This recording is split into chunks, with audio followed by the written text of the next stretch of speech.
देखा हमने हाथ नहीं मिलाया, देखा फिर कितने बड़े बदमाश हैं हम, देखा भाई का, देखा क्या काम किया हमने, कैसी बेइज्जती की है, देखा है। पाकिस्तान के टूटे जूते को परवाह नहीं होती कि हिंदुस्तान में क्या हो रहा है। कभी किसी ने आज तक अपनी पॉलिटिकल कैंपेन में हिंदुस्तान का जिक्र तक नहीं किया।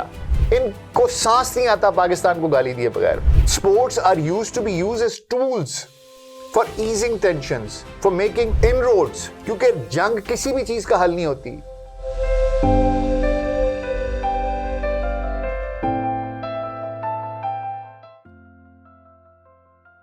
Global set podcast doctor Nasir Baig के साथ आपकी खिदमत में हाजिर हैं जी। अस्सलाम वालेकुम।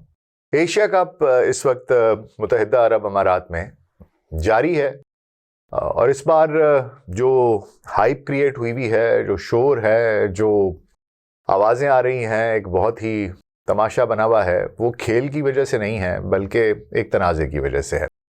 14 सितंबर 2025 को ग्रुप ए का एक अहम पूल मैच पाकिस्तान और भारत के दरमियान खेला गया। पाकिस्तान ने टॉस जीतकर पहले बैटिंग का फैसला किया और 20 ओवर्स में 9 विकेटों के नुकसान पर 127 रन बनाए। भारत के लिए 128 रन का हदफ दिया, जो उन्होंने 16वें ओवर में सिर्फ 3 ही विकेटों के नुकसान पर पूरा कर लिया। इस तरह भारत ने यह मैच 7 विकेटों से जीत लिया। दरअसल मामला कुछ यूं है कि बात ना तो मैच की हो रही है, ना ही उसके नतीजे की हो रही है। सोशल मीडिया से लेकर न्यूज़ चैनल्स तक हर जगह बहस इस बात पर हो रही है कि भारतीय क्रिकेट टीम ने मैच से पहले और दौरान क्या रवैया अपनाया। टॉस के बाद दोनों टीमों के कप्तानों ने हाथ नहीं मिलाया और मैच के इख्तिताम पर भी कोई हैंडशेक नहीं हुआ। एक ऐसा मंजर था जो क्रिकेट की तारीख में शायद ही पहले कभी देखा गया हो। पाकिस्तान क्रिकेट बोर्ड पीसीबी ने इसे ICC match referee Andy Pycroft की गलती करार दिया। पीसीबी का कहना है कि पाइक्रॉफ्ट ने पाकिस्तानी कप्तान सलमान अली आगा को टॉस से पहले बताया था कि हाथ नहीं मिलाए जाएंगे, जो कि एमसीसी कवानीन की सरीहन खिलाफ वर्जी है। पीसीबी ने फौरी तौर पर आईसीसी से राब्ता किया और जनरल मैनेजर वसीम खान को शिकायत दर्ज करवाई। इस शिकायत में कहा गया कि पाइक्रॉफ्ट के इकदामात ना सिर्फ ये एमसीसी की कवानीन की मुनाफी हैं, बल्कि क्रिकेट के जज्बे के, उसकी रूह के, स्पिरिट ऑफ द गेम के खिलाफ हैं, क्रिकेट के जज्बे के खिलाफ हैं। पीसीबी ने मुतालबा किया कि पाइक्रॉफ्ट को एशिया कप के बाकी मैचों से हटाया जाए। अब इत्तलात ये भी गर्दिश कर रही थीं कि अगर ये मुतालबा पूरा ना हुआ तो पाकिस्तान टूर्नामेंट से दस्तबरदार होने पर गौर कर रहा है। अगरचे पीसीबी चेयरमैन मोहसिन नकवी ने इसे बाज़ाब्ता तौर पर इसका ऐलान नहीं किया था। हम बहुत तहकीक और रिसर्च के बाद ये वीडियोस आप तक लेके आते हैं। अगर आपको हमारा कंटेंट पसंद आ रहा है तो हमारे चैनल को सब्सक्राइब कीजिए, बेल आइकन को क्लिक कीजिए ताकि आप कोई वीडियो मिस ना कीजिए। और अगर आप यूके, यूएस, कनाडा के रहने वाले हैं तो आप हमें थैंक्स का बटन प्रेस करके भी अप्रिशिएट कर सकते हैं। आपका बहुत बहुत शुक्रिया। और जनाब, हुआ कुछ यूं कि शुरू में ये खबरें आ रही थी कि ये मुतालबा पूरा नहीं हुआ, और खबरें क्या आ रही थी बल्कि खबर आ गई और बाकायदा पता चल गया कि जी आईसीसी ने रिजेक्ट कर दिया है। और आईसीसी के चेयरमैन, आपको इल्म है कि जय शाह हैं, और वो भारतीय वजीर दाखिला हमारे नरेंद्र दामोदर दास मोदी नंदू के आंख के तारे अमित शाह के साहबजादे हैं। तो ये बात काफ़ी वाज़ेह सी थी कि आईसीसी इस मामले में भारत का साथ देगा। लेकिन आज फिर ये खबरें भी आनी शुरू हो गई सुबह सुबह कि आईसीसी ने पाकिस्तान का जो ये मुतालबा था इसको मंजूर कर लिया है। और उन्होंने ये कहा है कि जो पाकिस्तान के मैचेस में, अभी तक मुझे क्लियर नहीं है लेकिन अभी तक ये खबर आई है कि एटलीस्ट पाकिस्तान के मैचेस में जो पाइक्रॉफ्ट हैं वो मैच रेफरी नहीं होंगे। और शायद पाकिस्तान का जो आज का मैच है यूएई के साथ, उसमें रिची रिचर्डसन को मैच रेफरी अपॉइंट कर दिया गया है। तो सोचने की बात यह है कि ऐसा क्या हुआ कि रातों रात आईसीसी को ये अपना फैसला बदलना पड़ गया, और कल तक तो वो कह रहे थे कि हम नहीं बदलेंगे। तो जनाब, खबरें ये हैं कि पाकिस्तान ने कल जो प्रैक्टिस करनी थी आज के मुत्तहिदा अरब अमारात के खिलाफ अपने अहम मैच के लिए, वो एक रोज़ कबल प्रेस कॉन्फ्रेंस भी करते हैं और प्रैक्टिस भी करते हैं। तो उन्होंने जो प्रेस कॉन्फ्रेंस थी वो मनसूख कर दी, और ये उसी तनाज़े का नतीजा था। और पीसीबी ने कोई वजह भी नहीं बताई, बस उन्होंने कैंसिल कर दी। ठीक है, और वो इसी वजह से था कि आईसीसी रेफरी ये जो पाइक्रॉफ्ट था उसकी नाराज़गी की वजह से। पाकिस्तानी कप्तान सलमान अली आगा जो हैं, उन्होंने एहतजाजन पोस्ट मैच प्रेजेंटेशन में भी शिरकत नहीं की थी। अलबत्ता कोच माइक हैसन जो हैं, उन्होंने प्रेस कॉन्फ्रेंस की थी, उसमें शिरकत की थी। तो जनाब, जब ये सारा कुछ हुआ है तो इसके बाद मेरा ख्याल है कि आईसीसी को ये इल्म हो गया है कि पाकिस्तान इज़ नॉट ब्लफिंग, और इस वजह से आज ये खबर आ रही है कि जो मैच रेफरी हैं आईसीसी के, वो पाइक्रॉफ्ट, उनकी जगह पर रिची रिचर्डसन आज का जो मैच है यूएई के साथ पाकिस्तान का, वो उसमें मैच रेफरी होंगे और पाकिस्तान के दीगर मैचेस में भी उनको पाइक्रॉफ्ट को मैच रेफरी नहीं रखा जाएगा। टूर्नामेंट से खारिज किया गया है कि नहीं, ये मुझे नहीं पता। अब मामला कुछ यूं है कि ना, इस तमाम बात से कुछ सवालात पैदा होते हैं। ये सारी चीज़ें तो हर किसी को पता है, हर चैनल पे आ रही हैं। पहला सवाल तो ये है कि भारत ने इस तरह का रवैया अपनाया क्यों, ठीक है। दूसरा बात यह है कि पाकिस्तान को आगे अपना एशिया कप के बाकी मैचेस, उसमें पाकिस्तान का रवैया क्या होना चाहिए। आइए इन सवालात का जवाब जो है वो तफसील से देते हैं एक एक करके। लेकिन पहले मैं एक बात ज़रूर करूंगा कि मेरा जो इससे पहला पॉडकास्ट था, जो सबसे पहला पॉडकास्ट मैंने किया था क्रिकेट एशिया कप के लिए, तो वो सुनने के बाद कुछ मेरे नाजरीन ने मुझसे रब्ता किया, मुझे मैसेजेस भेजे कि जी आप क्रिकेट की बात करते करते ना सियासत में चले गए थे। तो आप मुझे बताइए कि जो अभी हालात हैं, क्या क्रिकेट और सियासत एक दूसरे से जोड़ नहीं दिए लोगों ने, जो कि नहीं होना चाहिए था। तो मैं बात इसी वजह से कर रहा था क्योंकि क्रिकेट को सियासत के साथ जोड़ा जा रहा था। तो जब तक आप उस दोनों की बात नहीं करेंगे तो मामला समझ ही नहीं आएगा कि ये हो क्यों रहा है। इसलिए मजबूरी में मुझे ये बात करनी पड़ी। तो जो कुछ हुआ है, क्या उसके बाद भी आप मुझे मुर्द इल्ज़ाम ठहरा सकते हैं, तो ये आपकी मर्जी है। लेकिन अब जबकि मामला मज़ीद संगीन हो चुका है तो इसकी तफसील को समझना बहुत ज़रूरी है। तो जनाब, भारत और पाकिस्तान का सबसे पहले तो मैं आपको थोड़ी सी एक बैकग्राउंड बता दूं, तारीख बता दूं। भारत और पाकिस्तान जनाब, ये दो ममालिक अगस्त 1947 में बरतानवी राज के खात्मे के बाद वजूद में आए। सदियों तक एक साथ रहने के बावजूद हिंदुस्तान की तकसीम मॉडर्न ह्यूमन हिस्ट्री की खूंरेज तरीन तकसीम गिनी जाती है। खूंरेज तरीन वाक़यात में से एक है ये, जिसमें लाखों लोग हलाक हुए, करोड़ों बेघर हुए। इस तकसीम के बाद से दोनों ममालिक एक दूसरे के सख्त हरीफ रहे हैं। इनने 5 बड़ी जंगें लड़ी हैं। 1947 की कश्मीर की जंग, 1965 की जंग, 1971 की जंग जिसमें बांग्लादेश अलहदा हुआ, सन 1999 की कारगिल जंग और अभी हाल ही में मई की 4 रोज़ा जंग। अब इन तमाम जंगों में जो आखिरी जंग है, मई 2025 की जंग, ये तमाम जो आज आप देख रहे हैं, हैंडशेक ना होना, ये नहीं होना, हम नहीं खेलते, बात नहीं करते, ये सब कुछ ना, इसकी जड़ ये 4 दिन की जंग है। हुआ कुछ यूं था कि भारतीय मकबूजा कश्मीर के पहलगाम में एक दहशतगर्दी का वाकया पेश आया जिसमें 26 अफराद हलाक हो गए और चंद ही मिनटों में भारतीय मीडिया और हुकूमत ने बगैर किसी ठोस सबूत के पाकिस्तान को मुर्द इल्ज़ाम ठहरा दिया। पाकिस्तान ने फौरी तौर पर ताउन की पेशकश की, इसकी मजम्मत की, कहा जनाब हम तहकीकात में आपकी मदद करते हैं, हमें सबूत दे दीजिए। लेकिन कोई सबूत नहीं दिया गया और सबूत पेश करने की बजाय भारत में एक जंगी जुनून पैदा किया गया। मीडिया दिन रात पाकिस्तान मुखालिफ प्रोपेगेंडा चला रहा है, सियासतदानों ने बयानात दिए और अवाम को इस कदर मुश्तिल कर दिया कि जंग नागुज़ीर हो गई। 7 मई को भारत ने पाकिस्तान के शहरी अहदाफ पर मिसाइल हमले किए जिससे दर्जनों मासूम शहरी शहीद हो गए। पाकिस्तान ने जवाबन अपनी एयरफोर्स को मुतहर्रिक किया और भारत के 5 जंगी जहाज़ों को मार गिराया, जिसमें कि उनके बड़े तुरम खान किस्म के राफेल्स भी थे, 4 या 5 जितने भी थे। और उसके बाद भारत वहाँ नहीं रुकता, पहले ड्रोन्स के हमले करता है, फिर मिसाइल्स के हमले करता है। पाकिस्तान बर्दाश्त कर रहा है, देख रहा है। फिर 10 मई को पाकिस्तान का जवाबी हमला हुआ और वो ऐसा मुंह तोड़ हमला जवाब था कि उसके बाद फिर अमेरिकी सदर डोनाल्ड ट्रंप ने मदाखलत की और जंगबंदी करवाई। उस पर भी भारत को तकलीफ थी कि आप ठीक है जंगबंदी करा दी, लेकिन ये कहें ना लोगों को कि आपने कराई है। इस सारे के सारे फियास्को में जी भारत को ना सिर्फ फौजी नुकसानात का सामना करना पड़ा बल्कि सफारती महाज पर भी रुसवाई हुई। इसराइल के अलावा कोई मुल्क भारत के बयानिए की हिमायत ना कर सका क्योंकि कोई सबूत नहीं था। वो सैटेलाइट्स मौजूद हैं, हर किसी को पता है, अगर कोई इस तरह की बात होती, कोई कहीं से कुछ लोग गए होते, एक एक चीज ट्रेस हो जाती है। इतने कैमरास लगे हुए हैं, कोई चिड़िया पर नहीं मार सकती। वो आए, उनकी कोई सीसीटीवी फुटेज नहीं, उनकी कोई सैटेलाइट पे कुछ भी नहीं, एक चीज आप नहीं बता सके। और आलमी बरादरी ने ये बयानिया भारत का मुस्तरद किया और उन्हें पाकिस्तान का जो बिहेवियर था, जो उनका रिस्पॉन्स था, उसको सराहा गया और भारत की जारहियत की मजम्मत की गई। अब भारत के अंदर क्या हो रहा था? भारत के अंदर मोदी की हुकूमत पर शदीद तनकीद हो रही थी। ऑपोजिशन जमातें जैसे कांग्रेस और बाकी की जो ऑपोजिशन जमातें हैं, उन्होंने हुकूमत की जंग लड़ने की विल जो है, उन्होंने क्या इनकी ख्वाहिश ही नहीं थी जंग लड़ने की, उस पर सवालात उठा दिए। अब मोदी ने सूरत हाल संभालने के लिए लोकसभा के जो उनकी नेशनल असेंबली है उसके सेशन से एक दिन पहले एक झूठा ऑपरेशन करवाया महादेव। उसमें कहा जी हमने तो मार दिए हैं जो टेररिस्ट पकड़े थे। उसमें जब ये दोबारा सवाल उठाया कि आप में तो लड़ने की विल नहीं थी, तो 3 माह के बाद इन्होंने अपने एयर चीफ से एक प्रेस कॉन्फ्रेंस करवा दी, 3 महीने के बाद ऑपरेशन के। हालांकि उससे अगले दिन की ब्रीफिंग में खामोश बैठे हुए थे, गूंगे बैठे हुए थे इनके चीफ्स। 3 महीने के बाद कही, और उसका निचोड़ क्या था आखिर में? उसने कहा क्या इनके एयर चीफ ने कि नहीं जी हुकूमत की लड़ने की विल थी और हम ये कर दिया, हमने वो कर दिया। बॉटम लाइन वॉज कि यार हुकूमत को कुछ ना कहो, ठीक है। अब ये बुरे तरीके से नाकाम हुआ, अवाम में गुस्सा था। बीजेपी को अपनी हुकूमत बचाने के लिए एक नई हिकमत अमली की जरूरत थी, इसलिए ये सारे का सारा ड्रामा करना बहुत जरूरी था। अब ये ऑप्टिक्स क्रिएट किया जा रहा है।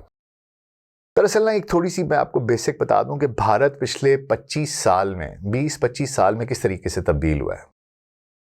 ये जो आज का भारत है बीजेपी की क़यादत में, जहां पर हिंदुत्व को पिछले 25 साल से नर्चर किया गया, इस भारत को 3 बुनियादी अवामिल जो है ना वो आपस में मुत्तहिद करते हैं।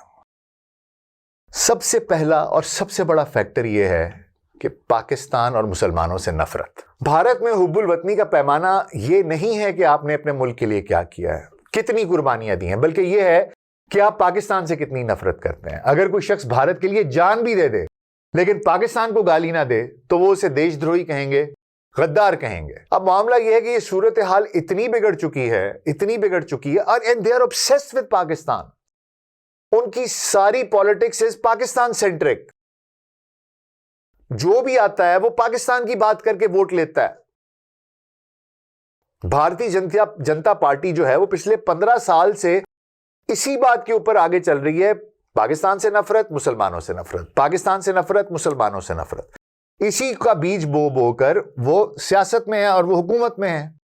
वो ये रिटोरिक छोड़ नहीं सकते क्योंकि उनकी सियासत का पूरा ढांचा इसके ऊपर खड़ा हुआ है। और जब वो देखते हैं कि कुछ हो नहीं रहा तो वो फिर कुछ खुद करवा देते हैं, इस तरह का फॉल्स फ्लैग ऑपरेशन, ताकि लोग गुस्से में आ जाए और हम कहें देखा हम तुम्हें बताते थे ये जानवर है, ये तुम्हारा दुश्मन है, ताकि वो जो हेट्रेड है लोगों में वो मरे ना। अगर वो गुस्सा ठंडा हो गया तो इनको वोट कौन देगा? भारत के अपने अंदर क्या हो रहा है? कहते हैं जी हम दुनिया की 4थी बड़ी मईशत है, हमारा इतना जीडीपी है। आप ऊपर के जी 3-4% लोग निकाल दें, 60% वेल्थ उनके पास है। पहली बात तो ये कि जीडीपी पैमाना नहीं है किसी भी मुल्क की इमारत नापने का। आपकी 1.5 अरब की आबादी है, आप पर कैपिटा इनकम की बात कीजिए, फिर आप 60% जो पहले ऊपर के 4% लोगों के पास है वो निकाल दें, बाकी 40% किसी अफ्रीकन कंट्री का पर कैपिटा इनकम आप जितना है। दुनिया के सबसे बड़े स्लम्स आपके पास हैं। आप क्या बातें करते हैं? आपके अंदर कितने तप्पड़े वो हमने देख लिया इन 4 दिनों में। इसलिए ये कहानियां दूसरे लोगों के लिए करें। अब मामला ये है कि इस चीज को मानना नहीं है। क्यों? क्योंकि अगर मान लिया तो फिर तो काम खराब हो जाएगा, बिगड़ जाएगा। अगर मान लिया तो फिर तो बात करनी पड़ेगी इसके ऊपर, फिर तो इसके ऊपर वजाहत देनी पड़ेगी कि जी हुआ क्या था, हमारे जहाज कैसे गिरे, हमें नुकसान कैसे हुआ। तो इसलिए एक टोटल डिनाइल मोड में चले गए, बस डिनाइल कि ऐसा कुछ नहीं हुआ। उल्टा बल्कि एक वो शुरू कर दिया रिटोरिक कि जी ये इन्होंने किया है। एक प्रोपेगेंडा शुरू हो गया, गोदी मीडिया जिसे कहते हैं। वो गोदी मीडिया बोलता जा रहा है हम जीते हैं, पाकिस्तान आतंकवाद, पाकिस्तान आतंकवादी, पाकिस्तान आतंकवादी, पाकिस्तान आतंकवादी, हम जीत गए। वो कहते हैं झूठ बोलो, पूरे कॉन्फिडेंस के साथ बोलो और इतनी दफा बोलो कि वो सच लगने लगे। एग्जैक्टली यही चीज इस वक्त हिंदुस्तान कर रहा है और भारतीय जनता पार्टी के साए तले कर रहा है। जो सेन वॉइसेस हैं भारत में वो हकीकत को जानती हैं, वो भी ये बात नहीं कर सकते जो मैं कर रहा हूं, लेकिन वो फिर भी हिंट्स देते हैं, किसी किस्म की बात करते हैं। अब मामला ये है कि दूसरा जो टूल भारत के पास है जो उसको जोड़ती है चीज, वो उनका बॉलीवुड है। वो बॉलीवुड जो किसी जमाने में पाकिस्तान में बड़ा बेहद मकबूल हुआ करता था, लेकिन अब वो ना नफरत फैलाने का आला बन चुका है। बहुत सी फिल्में इनकी जो हैं वो गदर और बॉर्डर और ये और वो पाकिस्तान को और मुसलमानों को मनफी तौर पर पेश करती हैं। और तो और जो तारीख है उसको मस्क किया जा रहा है। माजी के मुसलमान हुक्मरानों को शैतान बनाकर दिखाया जाता है। बॉलीवुड जो है वो अब हिंदुत्व का एक हथियार है, एक टूल है। और यही वजह है कि उसकी पाकिस्तान में अब वो मकबूलियत नहीं रही है। तो उसको भी इन्होंने एज अ टूल यूज करना शुरू कर दिया कि आप पाकिस्तान मुखालिफ एजेंडा, जो हिंदुत्व का एजेंडा है, वो उसके थ्रू अब लोगों को फीड किया जा रहा है। अब तीसरा फैक्टर जो भारत को यूनाइट करता है, पहला मैंने आपको बता दिया पाकिस्तान दुश्मनी, दूसरा बॉलीवुड और तीसरा क्रिकेट है। अब क्रिकेट बचा हुआ था जिसकी अपील है, अरबों लोग इससे मोहब्बत करते हैं, देखते हैं। तो बीजेपी ने यह फैसला किया कि क्रिकेट को भी पाकिस्तान मुखालिफ नफरत का जरिया बनाया जाए। खिलाड़ियों पर उनको जो कहेंगे वो कर लेंगे, कोई अपनी हुकूमत से थोड़ी लड़ सकता है। उन्हें कहा गया कि जनाब सवालात पूछे गए, पाकिस्तान मुखालिफ बयानात उनसे दिलवाए गए ताकि वो अपनी हुब्बुल वतनी साबित कर सकें, कितने बड़े देश प्रेमी हैं वो। सबसे पहले ये 2025 की जो वर्ल्ड चैंपियनशिप ऑफ लेजेंड्स थी, वहां से ये शुरू हुआ, जो इंग्लैंड में मुनक्किद हुई थी। इसमें जो रिटायर्ड क्रिकेटर्स थे, वेटरन्स थे, उन्होंने हिस्सा लिया। भारत ने इस टूर्नामेंट में पाकिस्तान के साथ खेलने से इनकार किया और बायकॉट किया। अब इसके बाद फिर हुआ ये कि ये बायकॉट की बहस चल पड़ी कि जी हम पाकिस्तान से एशिया कप में भी नहीं खेलेंगे।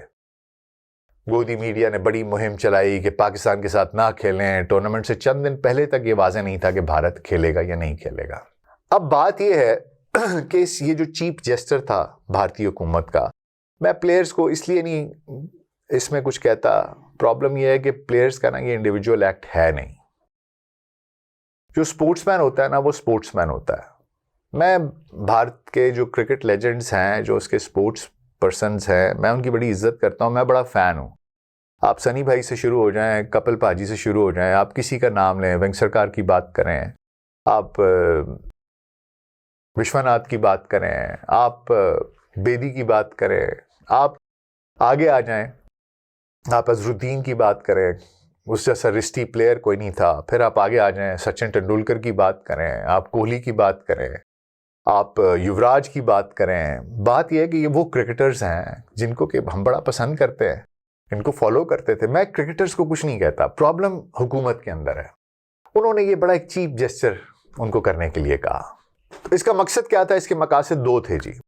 एक मकसद तो ये था कि भारतीय अवाम को ये दिखाया जाए कि किस तरीके से देखो हमने पाकिस्तान की तौहीन की है और ये देख लो दहशतगर्द मुल्क है और हमने इनके साथ क्या किया, हम तुम्हारे देख लो, हमने तुम्हारा सर नीचा नहीं होने दिया। इमोशनल कौम है भारतीय, उनको 25 साल से उन्होंने ये फीड किया है पाकिस्तान। मैंने आपको बताया सबसे पहली चीज़ जो इनको इकट्ठे रखे हुए वो पाकिस्तान है। They are obsessed with Pakistan. Pakistan के टूटे जूते को परवाह नहीं होती कि हिंदुस्तान में क्या हो रहा है। कभी किसी ने आज तक अपनी पॉलिटिकल कैंपेन में हिंदुस्तान का जिक्र तक नहीं किया। इनको सांस नहीं आता पाकिस्तान को गाली दिए बगैर। पता नहीं क्या ऑब्सेशन है, मुझे समझ नहीं आती। पहले हालांकि ये नहीं कि कांग्रेस वाले हमारे सगे थे, हमारा मुल्क दो टुकड़े हुआ उस वक्त ये लोग हुकूमत में थे, लेकिन एक कोई रख रखाव फिर भी था। वो दुश्मन में भी कम से कम ना इतना एक रख रखाव होना चाहिए, एक इतना सा कोई थोड़ा सा आपको पता होगा यार ये लिमिट्स हैं, इससे नीचे नहीं गिरना। ये इस चाय वाले में वो लिमिट्स भी नहीं है। प्रॉब्लम ये है। तो बहरहाल एक तो ये अपने लोगों को बताना था, देखो हम कितने बड़े चैंपियन हैं, देखो हम सैंडो हैं, देखा हमने हाथ नहीं मिलाया, देखा फिर कितने बड़े बदमाश हैं हम, देखा भाई का, देखा क्या काम किया हमने, कैसी बेइज्जती की है, देखा है।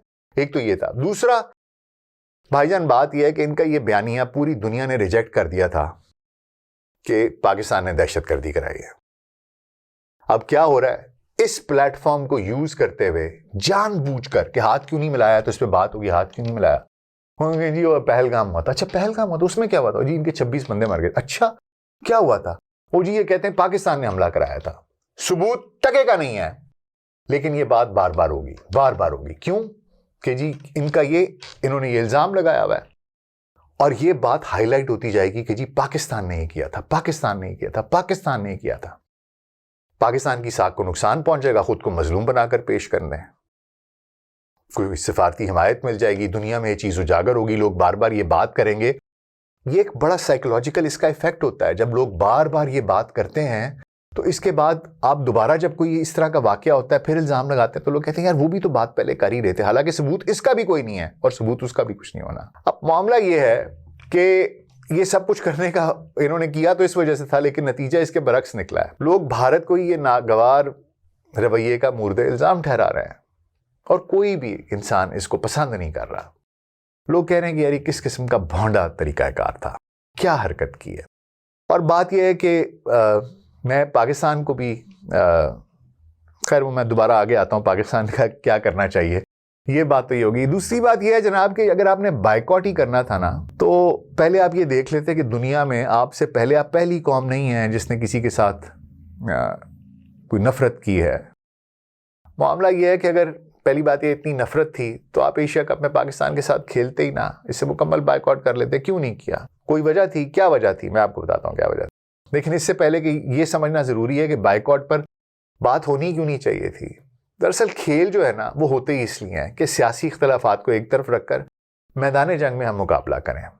तारीख गवाह है जंगें लड़ने वाले ममालिक ने भी खेलों में एक दूसरे के साथ एहतराम से खेला है। इसको स्पिरिट ऑफ द गेम कहते हैं। मैं आपको कुछ तफसीलात बताता हूँ। सबसे पहली मिसाल आपको बताता हूँ। पहली आलमी जंग थी 1914 में, जब जंग उरूज पर थी, क्रिसमस आ गई। क्रिसमस के मौके पर जर्मन और इत्तेहादी फौजियों ने खंदकों से निकलकर एक फुटबॉल मैच खेला। इसे क्रिसमस ट्रूस कहा जाता है। खुरेज जंग में भी वो एक दूसरे को तहाइफ उन्होंने दिए, गाने गाए और खेल खेले। ये दिखाता है खेल नफरत को खत्म कर सकता है। दूसरी मिसाल सर्द जंग में 1972 में अमेरिका और सोवियत यूनियन के दरमियान उस वक्त उरूज पे थी सर्द जंग। शतरंज का वर्ल्ड चैंपियनशिप मैच हुआ। अमेरिकन बॉबी फिशर थे, रशियन बोरिस स्पासकी थे, उन्होंने खेला। ये वो वक्त था, ये सुपर पावर्स एक दूसरे की तबाही के मंसूबे बना रही थी, लेकिन शतरंज के बोर्ड पर वो मुकाबला कर रही थी। ये मैच ऑफ द सेंचुरी कहलाता है, सेंचुरी का मैच। और इसने दोनों मुल्कों के दरमियान तनाव कम करने में मदद दी। एक और मशहूर मिसाल पिंग पोंग डिप्लोमेसी है। 1971 में अमेरिका और चीन के दरमियान कोई सफारती ताल्लुक नहीं था। चीन कम्युनिस्ट था, अमेरिका मुखालिफ था, लेकिन अमेरिकी टेबल टेनिस टीम को चीन ने दावत दी और मैच खेले गए। खिलाड़ियों ने एक दूसरे के साथ दोस्ताना रवैया अपनाया। इसने रास्ता हमवार किया। और 1972 में अमेरिकी सदर जो निक्सन थे वो चीन गए और ये एक तारीखी था। थॉ टुक प्लेस और खेल ने सियासत बदल दी। फुटबॉल की बात करूं, 1998 का वर्ल्ड कप ईरान और अमेरिका का मैच था। दोनों ममालिक के दरमियान 1979 से सफारती ताल्लुकात खत्म हो चुके हुए थे। अमेरिका ईरान को दहशतगर्द रियासत कहता था, लेकिन मैदान में ईरानी खिलाड़ियों ने अमेरिकनों को फूल दिए, मुश्तरका तस्वीर बनाई। ईरान ने 2-1 से ये मैच जीत लिया, लेकिन ये खेल का जज्बा था जो सबसे पहले फातेह हुआ। 1980 की जो विंटर ओलंपिक्स थी, उसमें एक मिरेकल ऑन आइस के नाम से अमेरिका और सोवियत यूनियन का एक मैच हुआ। और सोवियत ने अफगानिस्तान पर हमला किया हुआ था, अमेरिकी बड़े गुस्से में थे, लेकिन ओलंपिक्स में अमेरिकी टीम ने सोवियत को हरा दिया। अब ये मैच तनाव के बावजूद खेला गया और कोई बदमज़गी का वाक़या नहीं हुआ। Nobody was rude to each other because it was not in the spirit of the game. Cricket में जनाब हमारी अपनी मिसाल है। 1999 की कारगिल जंग के फौरन बाद पाकिस्तानी टीम भारत गई, पूरी टेस्ट सीरीज खेली। उसके बाद भारतीय टीम पाकिस्तान आई।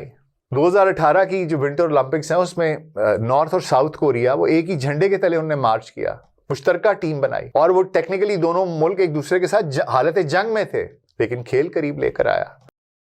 1936 के बर्लिन ओलंपिक्स देखिए, दूसरी आलमी जंग से पहले हिटलर की नाजी जर्मनी में वहां पर ओलंपिक्स हुए। इतना आलमी तनाव था, लेकिन तमाम ममालिक ने हिस्सा लिया।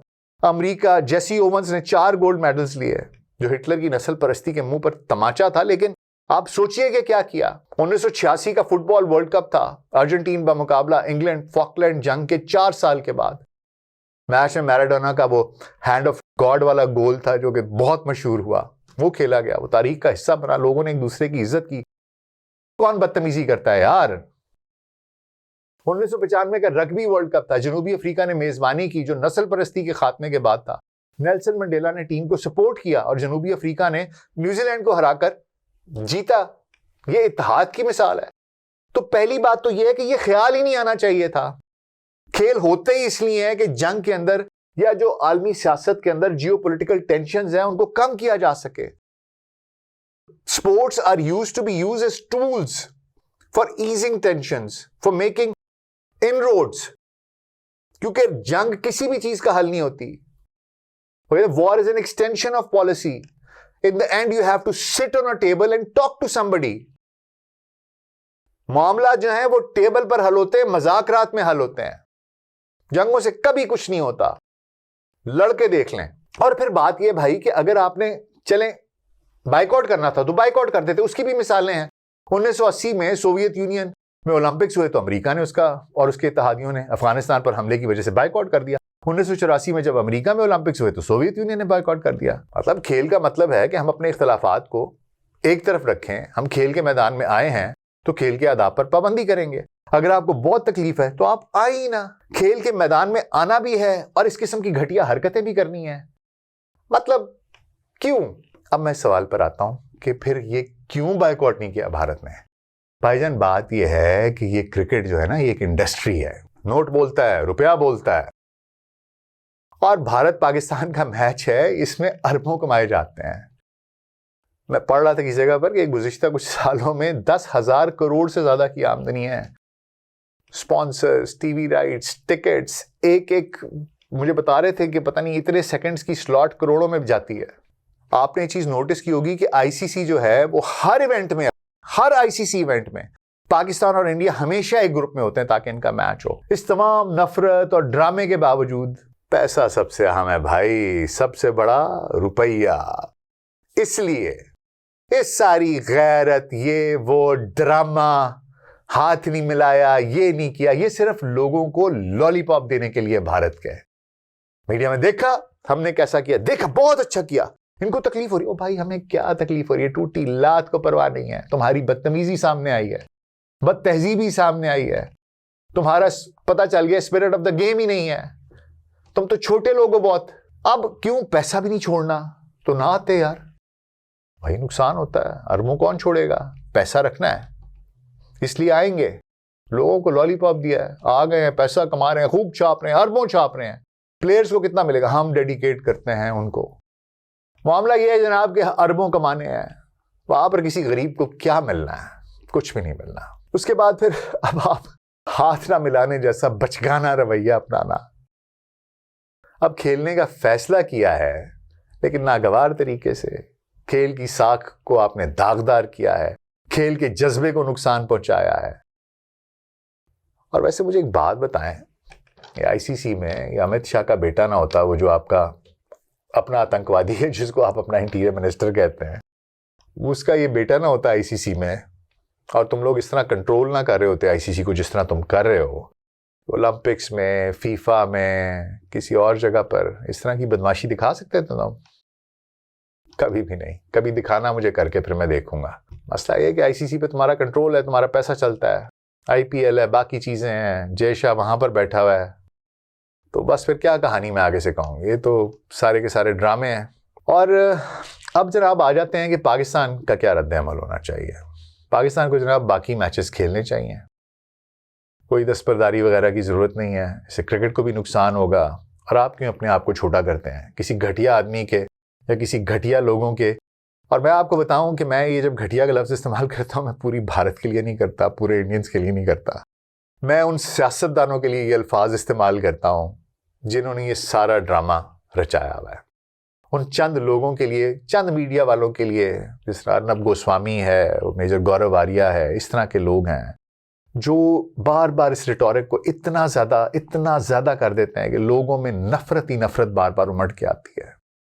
हम लोग वैसे भी जज्बाती लोग हैं, बार बार एक चीज़ आपको बताई जाती है, इसने तुम्हें ये किया, इसने तुम्हें ये किया। लोग वैसे ही उनके जज्बात को आप इस तरफ रखते हैं कि नीचे चले गए तो हमें नुकसान होगा, ये अपने फ़ायदे के लिए करते हैं। तो मुझे इन लोगों से ये हरकत होती है। तो बात यह है कि अगर ये जो उन्होंने कोई हरकत की है इस तरह की घटिया, तो हमें उसको रिस्पॉन्ड उस तरीके से नहीं करना चाहिए। बहुत ही आपको तामुल से काम लेना चाहिए। और जो खिलाड़ी हैं बस वो ये करें कि मीडिया से दूर रहें, ज़रूरत पड़े तो कोच जाकर बात कर लें। अगली बार भारत के साथ मैच होता है, आपको कोई ज़रूरत नहीं है सुपर 4 में या फाइनल में, जब भी, मुझे नहीं पता होता है नहीं होता, लेकिन बात यह है कि आप भी उतनी दूरी रखें, बिल्कुल इज़्ज़त के साथ मैच खेलें, लेकिन कोई ज़रूरत नहीं हाथ मिलाने की, ख्वाहिश जाहिर करने की या किसी किस्म के कोई और इस तरह का मामला करना चाहिए। मेरा नहीं चाहिए। मामला ये है जी कि ये जो भारत का रवैया है ये उसके ना कौमी विजन के जवाल की निशानदेही करता है। अगर आपने करना ही था बॉयकॉट तो आप एडवर्टाइजर्स का भी करते, ब्रॉडकास्टर्स का भी करते, हर पाकिस्तानी चीज़ का बॉयकॉट करते हैं। कमेंट्री बॉक्स में रवि शास्त्री और वसीम अकरम दोनों बैठ के कमेंट्री कर सकते हैं, एक दूसरे से मजाक कर सकते हैं, जोक कर सकते हैं, पुरानी बातें करके हंस सकते हैं, खीखी खीखी करके। फील्ड के ऊपर हाथ नहीं मिला सकते। क्या यार मुनाफकत है, बिगटरी है। खुदा का खौफ करो यार। और सुना इसने जाके फिर ये क्या सूर्या ने हमारा जो पीसीबी चेयरमैन है मोहसिन नकवी, उससे हाथ मिलाया। उससे हाथ मिला सकते हो, बाकी प्लेयर से नहीं मिला सकते। यार किस किस्म की हिमाकत है और किस किस्म की आपकी ये हरकत है, मुझे तो समझ नहीं आती। बहरहाल पाकिस्तानी प्लेयर्स के लिए जनाब आप मैच खेलिए, अपनी गेम पे फोकस कीजिए। आपकी भी कोई कार्रवाइयाँ जो आप क्रिकेट खेल रहे हैं उस पर मैं दोबारा बात करूँगा। You need to up your ante. आप अपनी गेम पे तवज्जो दें और अपना जवाब जो है ना वो आप अपने बैट और बॉल से दें। आपको कोई ज़रूरत नहीं मीडिया पर आने की, आपको कोई ज़रूरत नहीं कोई फजूल गुफ्तगू करने की।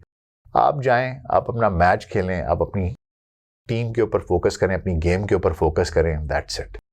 Do not indulge yourself into this bullshit. ये एक छोटे लोगों की छोटी हरकत है और पूरी दुनिया में इन्होंने अपने आप को खुद जलील किया है कि ये कितनी घटिया सोच के मालिक हैं। आपको you do not have to stoop this low. We are bigger than this and let them do and let them say whatever they want. आखिर में जनाब मैं सिर्फ इतना कहूंगा कि ये जो रवैये हैं ना, ये खेल के जज्बे के खिलाफ हैं, खेल की रूह के खिलाफ हैं। मैं दुआ करता हूं कि बीजेपी और मेरा प्यारा नंदू ये क्रिकेट को तबाह ना करें। क्रिकेट एक ऐसी चीज है जो जनूबी एशिया के 2-2.5 अरब लोगों को ना मोहब्बत और एक दूसरे के साथ मिल के रहने की ना, इनके दरमियान एक उम्मीद की आखिरी किरण है। ये वो आखिरी खिड़की है जो खुली रह गई है। मैंने पिछले व्लॉग में भी ये कहा था, पिछले पॉडकास्ट में भी आपको बताया था, यार ये एक आखिरी खिड़की खुली रह गई है, इसको खुला रहने दो। अगर दो लोग एक दूसरे की इज्जत करते हैं, इनको इस चीज से भी तकलीफ है कि कोई पुराने क्रिकेटर आकर अगर एक दूसरे की इज्जत करते हैं, एक दूसरे से बात करते हैं, तो इनको उसकी भी तकलीफ होती है। मैच खेलना है, अरबों कमाने हैं, लेकिन इस बात पे भी तकलीफ है कि इनका आपस में कोई बॉन्ड क्यों। यार प्लेयर्स ऐसे ही होते हैं, प्लेयर्स रिस्पेक्ट ईच अदर। आप तेंदुलकर से इंजी के बारे में पूछें, इंजी से तेंदुलकर के बारे में पूछें, वो हमेशा अच्छी बात करेंगे यार एक दूसरे के बारे में। और Sunil Gavaskar, Imran Khan, they used to be best of friends. Vishwanath, Miandad, Vengsarkar, यार क्या बातें करते हो, फॉर हेवन सेक यार, हैव अ हार्ट। इतनी बर्दाश्त रख लो कि कम से कम एक चीज के अंदर कोई इज्जत रहने दो। और ये झूठा रिटोरिक अपने पॉलिटिकल उसके लिए, इसका कोई अंत रखो। जो आप कर रहे हो ये भारत के लिए बहुत नुकसानदेह है। मैं ये अपने दोस्तों को बार बार कहता हूं कि ये जो रवैया है ना, ये भारत को तबाह कर देगा। 1.5 अरब लोग जब इस रिटोरिक के पीछे पड़ जाए, और अभी जो मैं देख रहा हूं कम से कम 1 अरब लोग तो ये कह रहे हैं कि जी बहुत अच्छा हुआ ये नहीं खेल रहे। 1 अरब लोग तो ये कह रहे हैं कि आपने हाथ नहीं मिलाया तो अच्छा किया। तो आप सोचें कि कितना डीपली इनग्रेस कर चुकी है ये बात, that they have started thinking so negatively. This is not what India was and it is very sad what it has become, and it is only and only because of this Hindutva agenda of BJP and my dear Nandu. I don't know आप लोगों को क्या नजर आता है क्या नहीं आता, मुझे दुख होता है। और मेरी ये ख्वाहिश है कि दोनों मुल्क एक दूसरे के साथ बैठे बातचीत करें, कोई मामलात हैं, कोई डिफरेंसेस हैं, उनको तय किया जाए और उनको हल किया जाए। और अगर आप वो नहीं भी करते, कम से कम इस खूबसूरत चीज़ को तबाह ना करें जिसका नाम क्रिकेट है। क्रिकेट मेरी पहली मोहब्बत थी जी, और मैं अगर ज़िंदगी मुझे दोबारा मौका मिले कभी, तो I would love to be a cricketer. I love cricket this much. इसलिए मुझे बहुत तकलीफ होती है जब इस तरह का मामला होता है। बहरहाल पाकिस्तान टीम आपने अच्छा बिहेव किया है, पीसीबी वेल डन, बहुत अच्छा किया है। आगे भी अकल से समझ से काम लें, कोई बदतमीज़ी करने की ज़रूरत नहीं है। आपने दिखाना है आप क्या हैं, उन्होंने दिखा दिया है कि वो क्या है। Thank you very much.